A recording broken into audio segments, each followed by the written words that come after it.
firman Tuhan pagi hari ini yang mau saya bagikan. Dan kita hanya akan berkutat di firman ini karena ini juga yang jadi dasar ketika kita sama-sama di dalam live. Ya khususnya ketika saya bersama dengan teman-teman live saya, ketika berkumpul kami berusaha untuk sepadan dengan firman yang satu ini. Mungkin udah sering didengar, firman Tuhannya itu kita ambil hari ini dari Kisah Rasul 2. Dari Kisah Rasul 2 ayat 42 sampai 47. Ini firman Tuhannya powerful banget. Oke, firman Tuhannya ini saya mau bacain dari versi New Living Translation. Ya, sedikit bahasa Inggris tapi nanti ada terjemahannya juga. Kisah Rasul 2 ayat 42. Firman Tuhannya bilang begini. Ini versi New Living Translation sekali lagi. Firmannya bilang begini. Kisah Rasul 2 ayat 42 ini jadi dasar kita menjalankan life. Ini selalu jadi dasar di dalam life pokoknya. Firman Tuhannya bilang begini, all the believers, semua orang percaya. Siapa yang percaya Tuhan Yesus di sini? Semua, amin. Kita semua percaya, setuju? So hari ini firman ini buat kita. Karena dibilang all the believers devoted themselves to apostles teaching. Artinya begini, semua orang percaya, dia menyerahkan dirinya atau menyerahkan dirinya untuk pengajaran rasul-rasul. Itu yang pertama. Yang kedua, and to fellowship, persekutuan, and to sharing in meals, bayangin firman Tuhan aja bilang berbagi makanan. Including the Lord's Supper, artinya termasuk perjamuan kudus. Tapi enggak cuman itu, tapi juga ada makanan yang lain. Bahkan di kitab Korintus, tentang makanan di rumah ibadah itu diatur. And to prayer, ada 4 hal di sini yang mau sama-sama kita lihat. Yang pertama, di dalam sebuah life, sebagai sebuah rumah, enggak harus ada pengajaran firman. Karena life tanpa pengajaran firman Tuhan, itu bukan life. Satu pun enggak boleh hilang. Makanya kenapa tadi kalau kita lihat di dalam salah satu nilai life, ada yang namanya equip, betul ya. Equip itu bicara tentang diperlengkapi. Dengan apa kita diperlengkapi? Firman Tuhan, gak ada yang lain. Ya bukan dengan quotes galau dari TikTok, bukan. Yang kayak gitu gak akan bisa memperlengkapi kita diperlengkapi oleh firman Tuhan. Ya firman Tuhan di sini juga bilang bahwa mereka semua orang-orang percaya menyerahkan diri bertekun dalam pengajaran rasul-rasul. Kalau bahasa terjemahan barunya begitu. Bertekun bukan cuma sekedar mendengar pengajaran rasul-rasul, bukan. Bertekun artinya ada effort, ada usaha untuk mengerti, ada usaha untuk memahami. Lebih tepatnya ada usaha untuk melakukan apa yang diajarin itu. Nah ini life, makanya kenapa setiap life pasti ada firman Tuhannya. Ya saya ingat banget waktu saya ikut di beberapa kul yang saya belajar, sama ada firman Tuhannya. Saya belajar itu. Makanya kenapa di live kita pastikan wajib ada firman Tuhan. Yang kedua apa? Ada fellowship, ada perkumpulan. Fellowship bukan cuma sekedar kita duduk terus kita ngeliatin. Tapi persekutuan itu ada interaksi. Makanya kenapa kita perlu live. Kenapa? Karena di ibadah kita sulit untuk berinteraksi, betul? Bayangin gak kalau lagi PPW di sini terus Bapak Ibu berinteraksi di belakang ngobrol, itu akan ngeganggu jalannya ibadah, bener gak? Tapi di live kita gak ada batasan itu. Kita gak punya batasan waktu 2 jam sesuai dengan rundown, yang sharing gak harus digini-giniin sama yang di belakang, tapi interaksinya jauh lebih bebas. Dan nanti kita akan lihat ya, fellowship atau persekutuan ini jadi penting. Karena ini sesuai dengan apa yang Tuhan mau. Nanti kita akan lihat, ada persekutuan.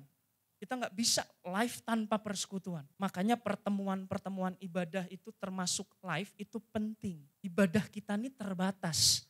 Live punya kapasitas yang sebetulnya meskipun jumlahnya lebih kecil, tapi kapasitasnya lebih besar dari sebuah ibadah.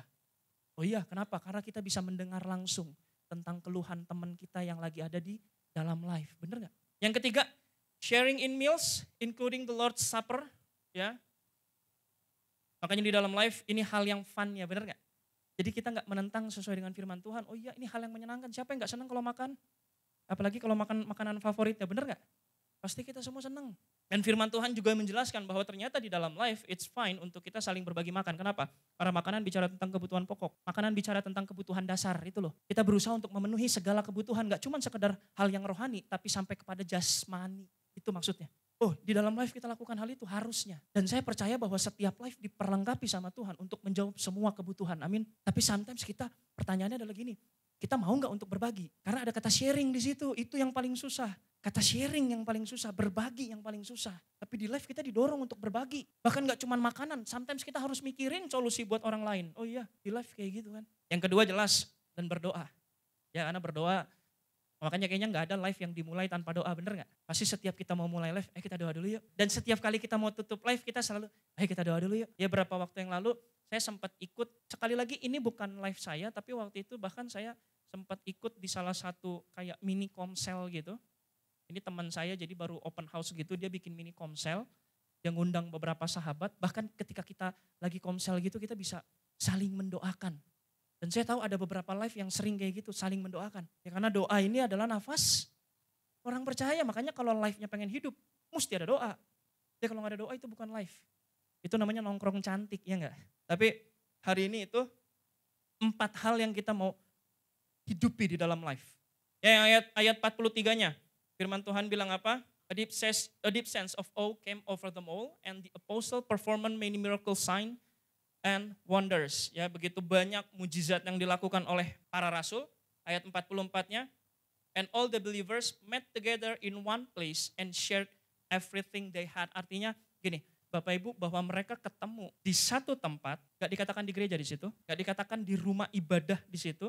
Bahkan kalau misalnya kita lihat di versi terjemahan barunya, firman Tuhannya bilang, dan semua orang yang telah menjadi percaya tetap bersatu, dan segala kepunyaan mereka adalah kepunyaan bersama. Nggak harus di gereja untuk bertemunya, tapi harus bersatu dan bersama. Nggak bisa terpisah, itu life kita. Dan bersatu itu, unity itu perlu usaha. Unity itu bukan sesuatu yang terjadi secara otomatis. Ketika kita duduk, kita ngumpul, kita langsung unity, no. Unity itu upaya, unity itu usaha. Mereka berusaha untuk ketemu, mereka berusaha untuk datang dalam setiap persekutuan. Dan nanti kita akan lihat bahwa ternyata yang Tuhan mau bukan kita menuhin gereja, tapi kita menuhin persekutuan. Jadi kita akan lihat di akhirnya kan gitu. Dan mereka membagikan semua milik mereka, bayangin. Everything they had. Artinya gak cuma makanan tuh, yang tadi sempat kita share sama-sama. Dan di situ impactnya sebuah life. Nah di life saya yang sering dibagiin adalah pekerjaan. Oh iya, karena Bapak Ibu perlu tahu bahwa ada beberapa anak-anak live kita yang, ini sedikit cerita ya, yang belum punya pekerjaan. Ya kalau mungkin Bapak Ibu di sini jauh lebih settle, tapi anak-anak muda banyak yang mungkin sekarang lagi struggle sama pekerjaan. Dan beberapa waktu yang lalu, 2 minggu yang lalu tepatnya, ada salah satu anak live kita yang baru dapat pekerjaan di tempat kerja anak live kita yang lain. Ya, jadi rekomendasi dari anak live juga bisa dibilang sekarang sudah hampir semuanya punya pekerjaan. Ya bahkan semuanya. Benar-benar semuanya udah punya pekerjaan. Bapak Ibu perlu tahu bahwa 50% pekerjaan di dalam live saya itu dikasih sama anak-anak live yang lain. Ya si ini masuk kantornya ini, si ini masuk kantornya ini, kayak gitu. Ya, kita gak betah kalau ngeliat satu orang ini nganggur nih. Dia perlu bekerja, kenapa? Ya ada materinya sendiri, bekerja itu ibadah. Karena waktu Tuhan ciptain manusia, Tuhan gak ciptain tempat ibadah buat Adam. Tapi dia ciptain Taman Eden supaya Adam kelola, bener gak? Diciptainnya itu tempat kerja buat Adam.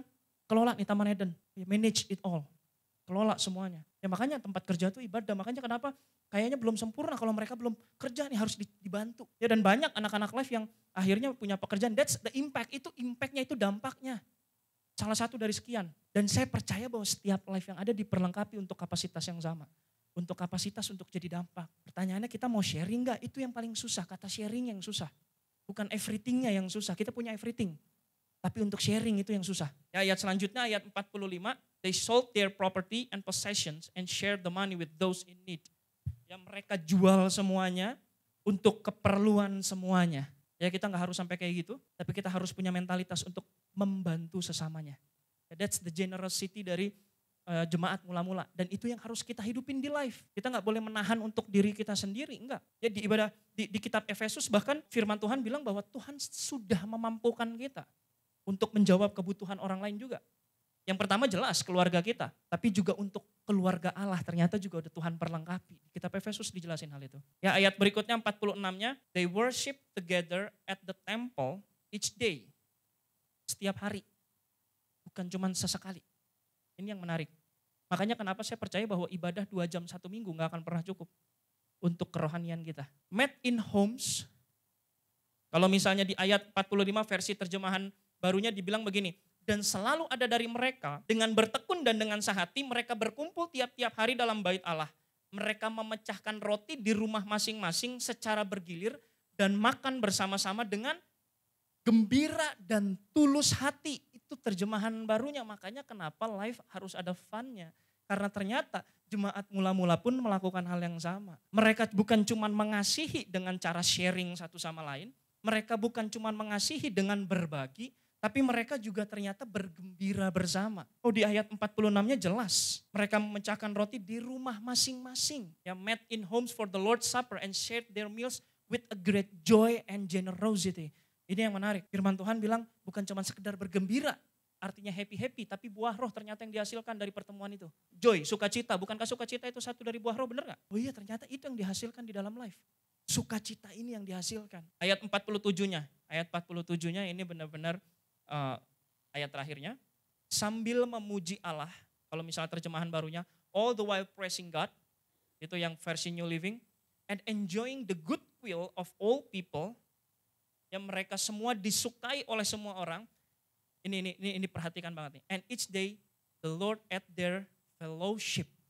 Ternyata yang Tuhan tambahkan bukan ke gerejanya, tapi persekutuannya.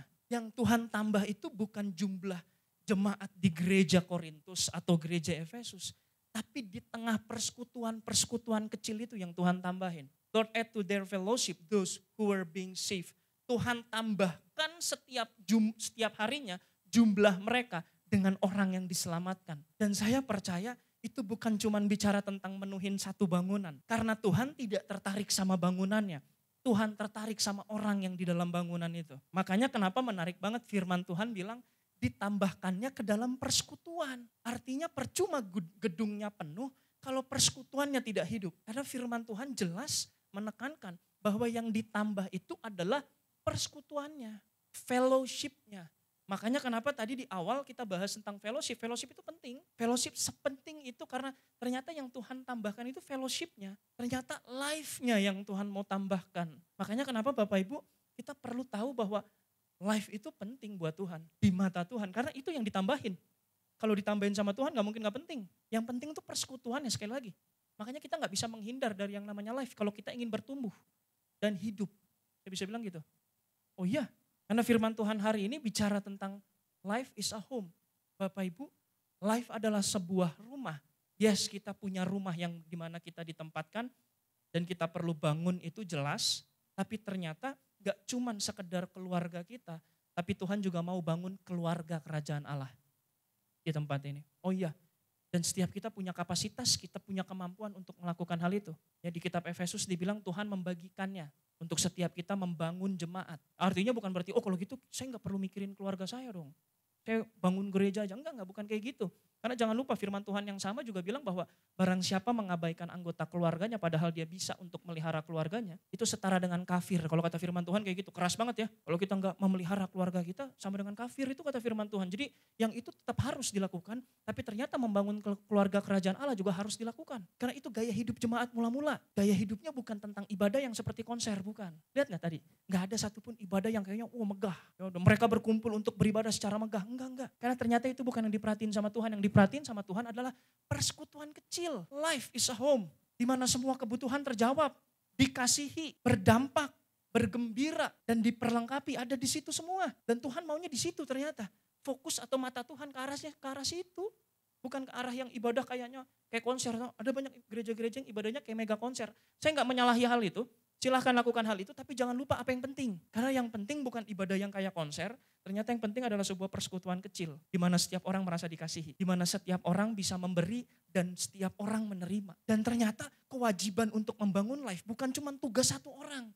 Atau tugas si ketua life-nya doang, bukan. Di sini disebutnya they, mereka. Semuanya berkewajiban, bertanggung jawab. Dan sekali lagi itu bukan karena keterpaksaan. Makanya kenapa tadi dikasihi jadi penting. Kita baru bisa mengasihi kalau kita udah pernah dikasihi. Kita baru bisa memberi kalau kita udah menerima duluan. Bagaimana kita bisa ngasih sesuatu yang kita gak pernah terima, gak mungkin. Dan itu yang ternyata Tuhan mau. Life itu yang Tuhan mau. Setiap kita dikasihi, setiap kita berdampak, setiap kita bisa bergembira dan setiap kita diperlengkapi. Nanti kita akan lihat bahwa kita diperlengkapi bukan untuk sebagai supaya kita hebat perang, bukan. Tapi ada sebuah tujuan yang besar kenapa kita perlu diperlengkapi. Ya firman Tuhan bilang sampai kita mencapai kesempurnaan iman itu loh. Sampai kita serupa dengan Allah. Kalau bicara tentang sampai kita serupa dengan Allah artinya sekarang kita udah serupa belum? Mungkin belum. Bener gak? Makanya kenapa di dalam life akan terus berproses. Dan itu tempat berproses yang paling paling luar biasa. Yang ngejalanin live pasti tahu. Setiap masalah orang jadi berasa kayak masalah kita. Padahal gak ada urusannya sama kita bener. Masalah dia nih sebenarnya. Tapi kok hati saya terbeban ya? Kenapa? Kenapa bisa kayak gitu? Karena Tuhan udah kasih kita kapasitas. Dan kita gak akan tenang ketika ngelihat rekan sekerja Allah kita berdarah-darah dalam perjuangannya, gak bisa gitu. Dan sekali lagi itu bukan karena kita, tapi karena Tuhan, benar gak? Dan karena kita belum serupa, artinya kita akan diperlengkapi sampai serupa dengan Allah. Makanya kenapa gak heran kalau di dalam live kadang suka aneh-aneh. Suka ada orang yang aneh-aneh, suka ada yang lucu-lucu gitu ya. Karena memang harus begitu. Karena kita semua diperlengkapi, sedang diperlengkapi. Bukan sudah diperlengkapi, kita sedang diperlengkapi. Sampai nanti kita serupa dengan Allah, terus dibentuk, terus berproses. Makanya kenapa jangan dihindari pertemuan live. Bahkan untuk yang belum bergabung, saya mendorong untuk bergabung dalam live. Kenapa? Karena ayat terakhir ini jadi penting. Bahwa ternyata Tuhan nambahin persekutuannya. Tuhan gak nambahin lighting yang bagus. Tuhan gak nambahin sound system yang makin halus, bukan. Tapi yang Tuhan tambahkan itu pasti penting. Dan ternyata yang Tuhan tambahin persekutuannya. Perkumpulan orang-orang kecil itu loh. Yang jumlahnya mungkin awalnya cuma 3-4 orang. Kalau firman Tuhan bilang 2-3 orang berkumpul. Tuhan hadir di situ. Bukan 200-300 orang berkumpul ya. Bukan artinya, kalau 200-300 Tuhan gak hadir dong. Enggak, bukan. Tapi fokus Tuhan ternyata ke yang kecil-kecil ini. Ternyata fokus Tuhan ke live. Bahkan saya pengen sedikit saya tutup dengan cerita ini. Ya, waktu 2020 kita tahu satu hal ya. Apa yang terjadi? Hal yang mencekam. Ya, kenapa mencekam? Saya bilang kalau saya keluar ke jalanan sepi. Jalanan tiap hari rasanya kayak lebaran, bener gak? Sepi banget. Ya kan, mall semua pada tutup, gak ada yang boleh beraktivitas. Apa yang terjadi sama ibadah? Tutup.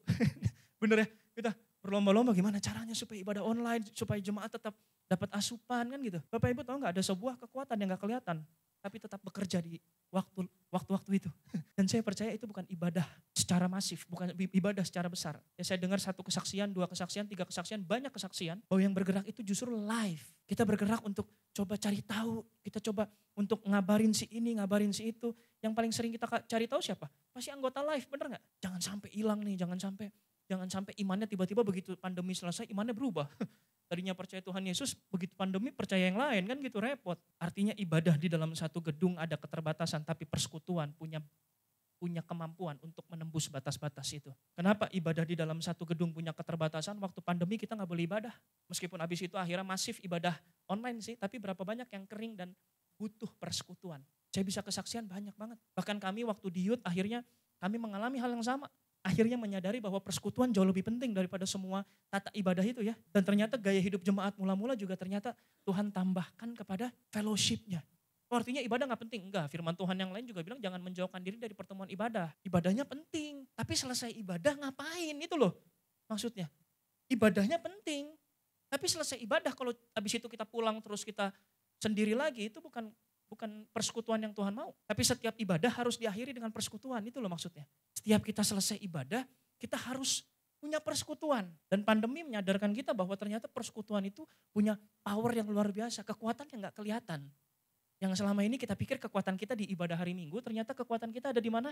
Di live. Itu yang bertahan selama pandemi. Itu yang masih ada pertemuan live-nya. Kenapa? Karena kami juga lakukan hal yang sama. Ketika komunitasnya sempat goyang, yang kami lakukan apa?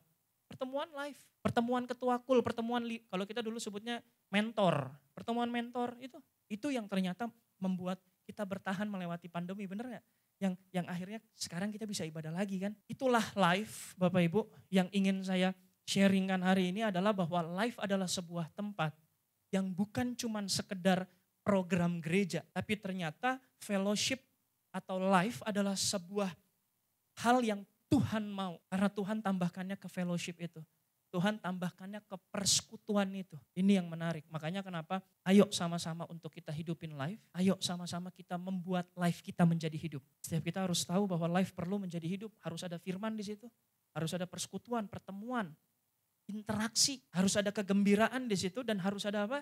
Doa. Itu yang paling penting. Kita harus hidupin life. Dan pastikan kita buat life kita menjadi hidup. Amin. Itu aja pesan untuk pagi hari ini. Kita tundukin kepala untuk berdoa.